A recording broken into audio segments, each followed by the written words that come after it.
You're so loud. Children, children, it's quiet time. Children, I need to tell you a story. Children, we're gonna and we're gonna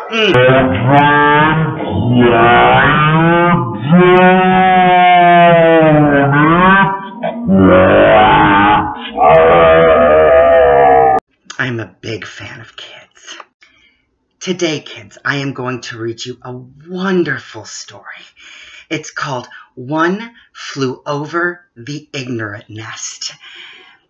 Brought to you by the Shek.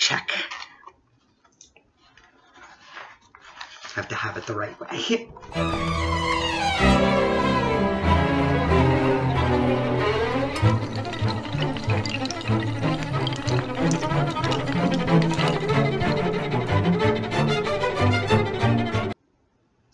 So, recently I had an experience.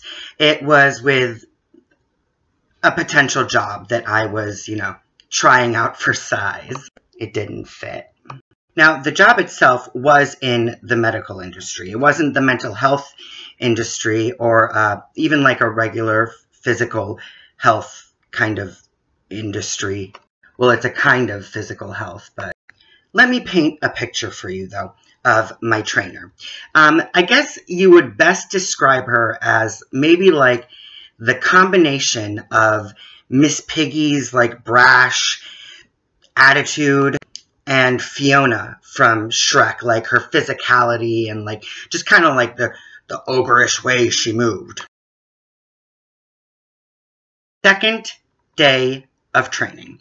And that day I was basically updating the medical history of the patients that were already there coming in for a checkup or an exam of some sort. And as I was typing in this one current patient's information, I had noticed that, I used to be on that medication. Oh, and I've tried that medication. Oh, and I'm on that medication. And then upon further reading of what she had just put down on her sheet, she had listed that she also was living with bipolar disorder. Now, let's cut to when my trainer had finished dealing with this patient. And I use the word dealing because apparently this patient was rude and cold. I believe the word bitchy was used. I met up with my trainer in one of the exam rooms after she had seen this patient, and the doctor who had seen this patient was in the exam room as well. And they were kind of like venting. Both of them were like, oh, she was rude. Oh, she was bitchy in a different chair than I told her to. Oh my God. And then my trainer said something that just like completely, she said a total of 3 times, like in a row. She said, she's crazy. She was crazy. She's bipolar. She's crazy. She's crazy. She's bipolar. She's crazy. She's crazy. She's bipolar. And all I could really actually think at that moment as I was hearing these words coming out of her, like Miss Piggy mouth, face, do not make any reactions, face, do not make any reactions, be neutral, face, be neutral, face, words do not come out of mouth. Angry words do not spew out of your mouth like vomit. Don't do it, words. Don't do it. I was angry.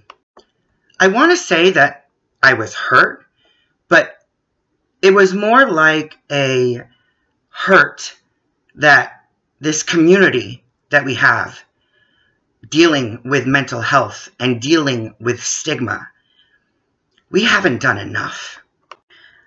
I'm going to put the crazy word that she used aside because typically when someone uses the word crazy pertaining to people with mental illness or mental health issues, it basically makes me kind of want to punch them straight up in the throat.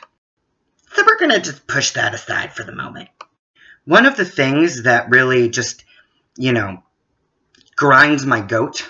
What does that even mean, grinds my goat? is the term she used, she's bipolar. So personally, living with bipolar disorder, I know that this is not like something I caught from someone, right? It's not something that like I didn't wash my hands and I got the bipolar. It's something that is in me. It's a chemical imbalance. Let's say someone has cancer, okay? There is a tumor in them, or there is something cancerous within them. I'm not going to talk about that person and be like, oh, she's cancer, she's cancer, she's cancer. A person is not their illness. How are people still thinking this? How is this even possible? Now, some people might want to call it stupidity. Some people just call it ignorance. And let me just say, well, let's not get into that.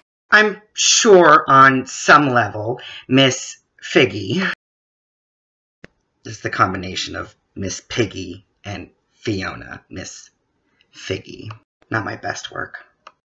I'm sure there is knowledge in her. I'm sure she's smart on some level, because on some level we're smart about something. But the ignorance, I mean, come on, Miss Figgy. Come on. I say this over and over again. A person is not their illness. A person is not their disease. It is a part of them. I personally decided not to say anything about it, not to bring it up to anyone at this place.